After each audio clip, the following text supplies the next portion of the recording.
Hello students, welcome to my channel. So today we are going to start a new chapter of class 10th, A Letter to God. This is the chapter 1 of your English book. So let's start the chapter. Basically the chapter is about a farmer whose name is Lencho and who is very faithful in God. Before you read, they say faith can move mountains, but what should we put our faith in? This is the question this story delegates poses. Lancho is a farmer who writes a letter to God when his crops are ruined, asking for 100 pesos. Does Lancho's letter reach God? Does God send him the money?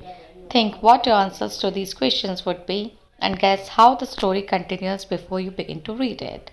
Okay, so Lancho एक farmer है.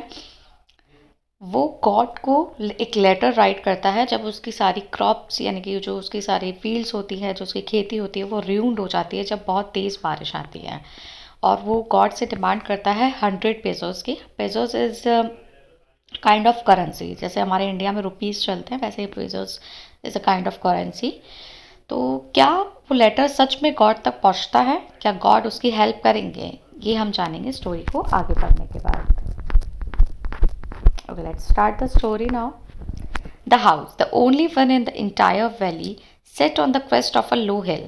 From this height, one could see the river and the field of ripe corn dotted with the flowers that always promised a good harvest.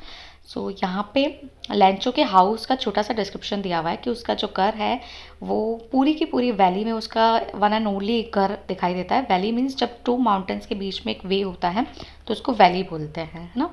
और उसका जो घर है वो लोहे एक छोटी सी पहाड़ी के क्रेस्ट यानी टॉप पे बना हुआ है. और वो घर इतना टॉप पे बना हुआ है कि उस हाइट से उसकी जो फील्ड्स हैं जो उसने खेती कर रखी है राइप कॉर्न की यानी कि जो पके हुए मकई की उसकी खेती है वो क्लियरली वहाँ से दिखाई देती हैं. फ्लावर्स वगैरह वहाँ से बिल्कुल क्लियरली दिखाई देते हैं. The only thing the earth needed was a good harvest. The only thing the earth needed was a downpour और एटलीस्ट अ शावर. यानी कि अर्थ को केवल और केवल एक अच्छी बारिश या एक अगर थोड़ा सा शावर भी आ जाता बारिश का, थोड़ी सी बूंदी भी आ जाती तो वो भी इनफ थी अर्थ के लिए. Throughout the morning, Lencho, who knew his fields intimately, had done nothing else but see the sky towards the northeast. यानी कि जो लेंचो था वो उस दिन और कुछ भी नहीं कर रहा था, सिर्फ और सिर्फ स्काई की तरफ अपनी नज़रें गड़ा के बैठा हुआ था कि कब बारिश आएगी. Because as every farmer waits for the rain, in the same way Lencho also waits for the rain. Okay, that's why उसने अपनी सारी नज़रें स्काई में गाड़ के रखी हुई थी कि कब बारिश होगी. Now we are really going to get some water women. सो यहाँ वुमेन उसकी वाइफ को कहा गया है. वो अपनी वाइफ को बोलता है कि अब हमें जल्दी ही वाटर यानी बारिश मिल जाएगी. The women who was preparing supper, उसकी जो वाइफ थी वो सपर यानी कि डिनर प्रिपेयर कर रही थी. यस गॉड विलिंग, उसने कहा कि यस अगर भगवान की इच्छा हुई तो हमें ज़रूर बारिश मिलेगी. The older boys were working in the field while the smaller ones were playing near the house until the women called to them all, come for dinner. यानी कि जो उस यहाँ पे उसके बेटे जो है लेंचो के उनका डिस्क्रिप्शन दिया हुआ है कि उसके जो बड़े बेटे हैं वो फील्ड्स में वर्क कर रहे थे जबकि उसके छोटे बेटे खेल रहे थे जब तक कि उनकी मम्मा ने उनको बुलाया कि come for dinner.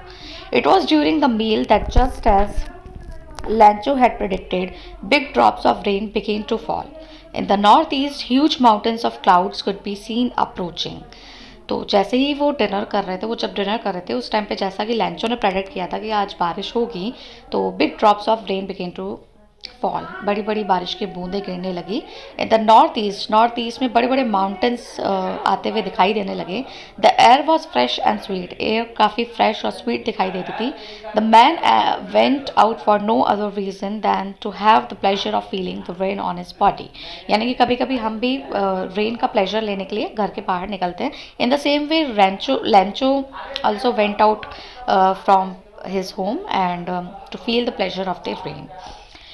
And when he returned, he exclaimed, "There aren't raindrops falling from the sky; they are new coins." Okay, so यहाँ पे लेंचो ने जो बिग ड्रॉप्स ऑफ रेन है उसको कॉइन्स के साथ कंपेयर किया है क्योंकि जो बारिश की बूंदें होती हैं वो एक फार्मर के लिए उसकी इनकम के बराबर होती हैं क्योंकि जैसे ही बारिश होगी तो उसकी हार्वेस्ट अच्छी होगी, उसकी हार्वेस्टिंग अच्छी होगी तो उसकी इनकम अच्छी होगी. दैट इज़ वाई यहाँ पे लेंचो ने बारिश की बूंदों को यानी कि जो रेन ड्रॉप्स हैं उसको उसने न्यू कॉइन्स के साथ में कंपेयर किया है। बिग ड्रॉप्स को उसने 10 सेंट पीसेस के बराबर बताया है और जो छोटी वाली बूंदें हैं बारिश की उसको उन्होंने 5 सेंट पीसेस के अकॉर्डिंग बताया है। With a satisfied expression, he regarded the field of ripe corn with its flowers draped in a curtain of rain. मतलब कि satisfied expression उसका लग रहा था, उसको satisfaction finally मिल गई थी कि बारिश आ गई।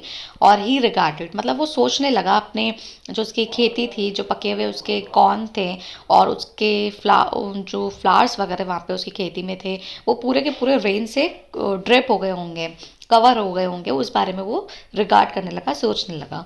But suddenly a strong wind began to blow and along with the rain very large hailstones began to fall.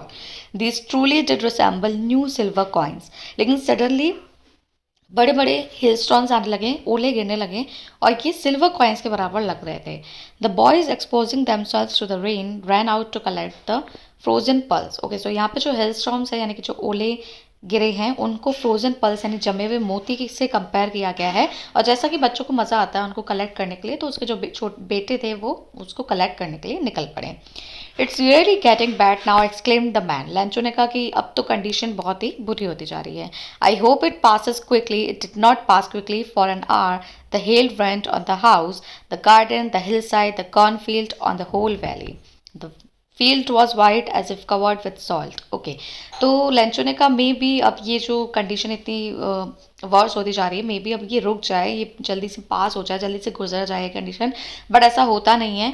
करीब 1 आवर तक ये जो हेल स्टॉर्म्स है वो होते रहते हैं और उसका जो garden, house, hill side, cornfield सब के सब जो है वो कवर्ड हो जाते हैं। ऐसा लग रहा था कि सब कुछ सॉल्ट से कवर्ड हो गया। तो यहाँ पे सॉल्ट जो है वो एक नेगेटिव जो है इमोशन दे रहा है कि क्योंकि सब कुछ जो था ओलों से कवर्ड हो गया था, जो कि फार्मर के लिए अच्छा नहीं था, लैंचो के लिए अच्छा नहीं था। तो सॉल्ट यहाँ पे बेसिकली एक नेगेटिव मीनिंग दे रहा है।